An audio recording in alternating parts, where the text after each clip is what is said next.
Hey, even old club fitters can have an epiphany.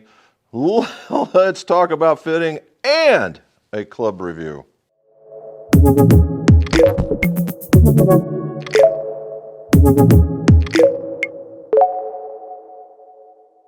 Welcome back to the McGolf Shop. Jim McCleary here. This is the McGolf channel where we talk about golf club repairs, golf club reviews, and golf club fittings. That's what we're talking about this time. If you would, like, subscribe, hit that bell and all that notification stuff across the bottom. That way this channel gets out to more people and the news that we bring gets to more people.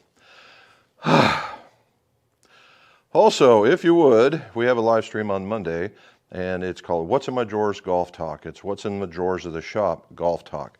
And it's at 5:30 p.m. Eastern Time, 17:30 for the military European folks.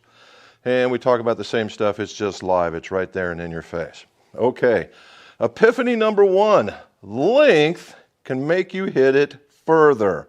And I don't mean a longer club, I mean the right club, all right? I've talked about this one in the past, and I've talked about this one a bunch of times in that, you know, drivers are too long, fairway woods are too long, some irons are too long, depending on what you get. So what we see is, and a lot of OEMs and a lot of builders will go, well, if steel is this length, graphite needs to be something longer, and it's just purely relating to swing weight. And that can't be further from the truth of what you need to hit the ball better, okay? This is a perfect theory to practice for you, okay? What I did is I was reviewing the Srixon irons, the ZX4, the ZX5, the ZX7. As you recall, I hit a, probably on this side.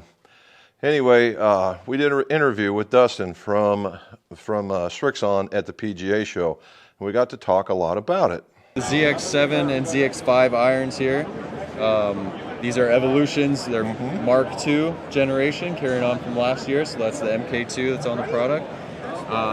Srixon irons about premium feel, premium performance, tour feedback, tour authentic feedback. So changes are gradual. They're evolving. They're constantly, narrowing for more precision, more performance. So I think just immediately, beautiful product. That's what's going to be immediately received. We saw that and from the original to the Mark II, when we first saw them, the word that I came across was very clean. Very clean. All right, so each one of these is a forged club in its own right. The ZX4 is a hollow body, but the upgrades as far as cosmetics to this thing is just massive in comparison to the model before it, and that's why they're called Mark IIs. It's not a huge cosmetic change across the board, but in the ZX4 it is massive. The original ZX4 looked like crud, okay? However, the new one looks really nice. It looks like a golf club, and I think a lot of people are going to gravitate towards this one because of the new cosmetics and the performance that you're going to get out of it. Now, what is the ZX4? The ZX4 is the more offset, wider sole, stronger lofted game improvement club. That's what it's for. So if you're a big digger, need a little help getting a club closed, want a little bit more distance, this is the club. Now, it does have a designatedly long, it has a longer blade length. And you can tell at address only if you compare it, right? If you were to set it by yourself, you would never ever notice, but it is a longer blade length. And it uses what they call the main frame, all right? The main frame. There we go, main frame. And what it is, it's the main frame. What that is that's the outer edge of the golf club in the perimeter weighting that it has. Has a bit of a thicker top line. It doesn't have a lot of offset. Matter of fact, as far as game improving clubs go, it doesn't have very much. So it has this really nice look at address. It has a wider sole in comparison, and it has the bevel technology with the removal here. And we talked about that with Dustin. In here, we're really concentrating on the sole, but that's important. It's your contact on the ground, right? So you have the V sole, and it runs the length of the sole of itself until you get more into the heel area, and then it digs down.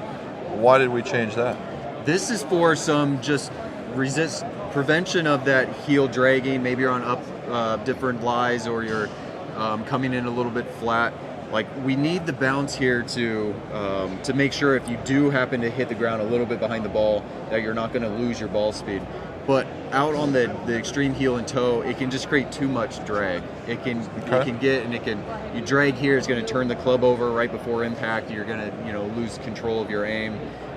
So the combination of some added bounce with some relief, if you will, has really just been an effective performance attribute for us. Okay. The thing is stronger by nature, so you should see stronger lofts or more distances, right? And that's what that's for. The ZX5 and ZX7 are on the same, they're what probably will be the mainstays for Srixon. However, the ZX5 still uses the mainframe technology and getting it around here, where the ZX7 has the power frame technology.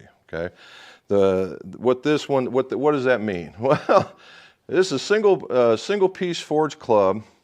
Has a significantly less offset and an already low offset club from a player's forgiveness model to what would be the middle of the road. This would be the player's distance model. It has, I would call, low offset.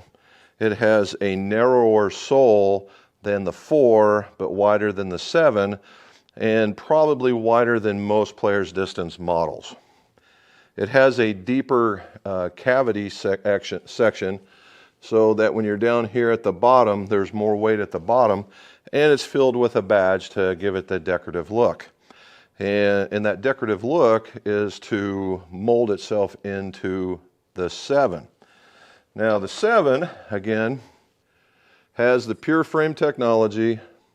It has a much narrower top line, a much narrower sole, and it is not as strong as the 5, and the 5 is not as strong as the 4. And if you look, it has, I won't say markedly less offset, but it does have less offset. So much of a player's cavity. So player's cavity, player's distance cavity, and then the most forgiving, whatever we call it, this one, the player's forgiving model. Okay, and this one is it's not too far off. It's only about a degree about a degree weaker than the 5. So there's the capability of combo setting if you really wanted to do that. Again, the Mark II is a single piece forged.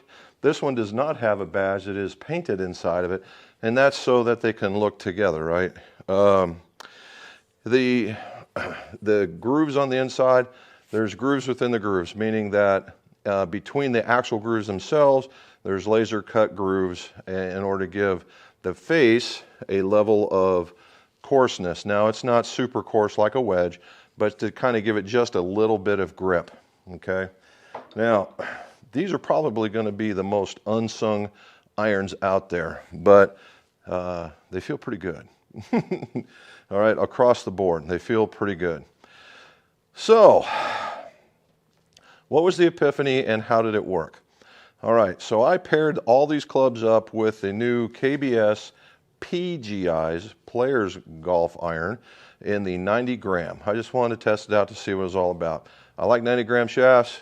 Talked to Mr. Braley about it. He said this was really something to see. I said, I'll try it. So I went through there and I hit all 3 models. And what I did here is I made the shafts a 1/2 inch long because I only had 1 of them. I normally get 2 of every kind for my fitting system, but this kind I only had 1. So I made it a 1/2 inch long. That way standards can choke down. The typical 1/2 inch is good to go. And they were there. And that's the predominant amount. That's the under the bell curve. So I went and hit them. And boy, oh boy, did I struggle. So I warmed up. And I hit about 14 balls apiece. And I took out the 4 worst because I wasn't hitting it very good. And I came up with these numbers. And I thought, wow, that's not very good for these clubs. They didn't feel good. They didn't hit good. What's going on? Well, as I'm walking upstairs, it dawns onto me that, oh, you made him a 1/2 inch long bonehead, so you need to do it all over again. So I rest up a bit, I grab it, and this time I choke down.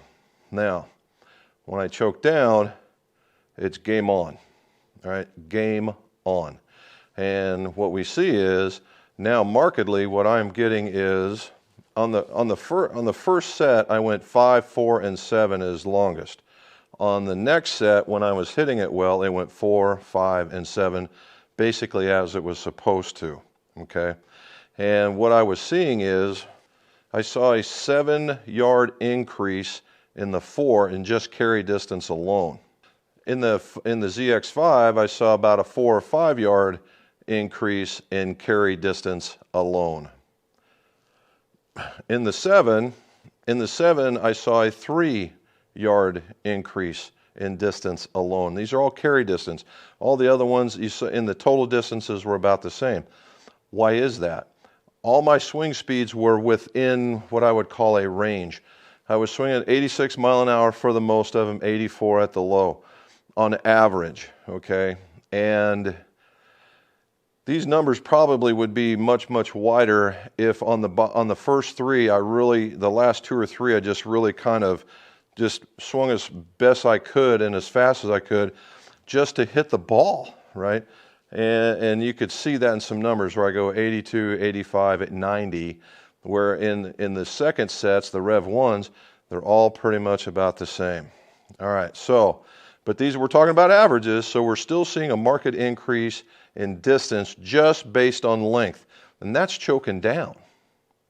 All right, I went from a 1/2 of an inch over to standard length, and what happened was my quality of hit went up, and my distances went further, and my patterns got smaller, albeit it's still to the inside. So if anybody tells you in order to hit a ball further you need a longer club, you need to walk away. All right, what you need is the right length of club for you. Now you might find out that you do need a longer club because there are all kinds of parameters that go into effect, right? How tall you are, how long your arms are, your stance, your swing plane.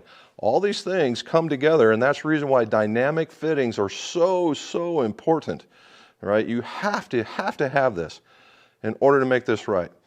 So once you get that, your quality of hit goes up, your consistency of your hit goes up, and your scores go low, okay? That's why the length of the golf club, the driver, irons, wedges, putters, it's all important, right? You need to know what that is. So if anybody's just throwing you shafts and just here, try this head, try this head, try this head, you need to get the parameters of the golf club figured out first. Then go with the golf clubs and the heads and the shafts and stuff like that. That would be a high quality fitting. Now, so yeah, the right length can make you hit it further. Boom, right here in front of you. Srixon Zx4, ZX5, ZX7s. Forged clubs, quality clubs, and they do feel really good. Just like any other club, you hit them in the screws, they just go for days, they feel great. The offset or the forgiveness factor, obviously in the 4 is much more. You can get away with a toe or heel strike, and it's not as penal as, say, the 7. You get into the 7 and you miss it like that, and yeah, you're going to be hurting. But that's the design, right? That's not the fault. That's just what happens. And the same thing goes in the 5.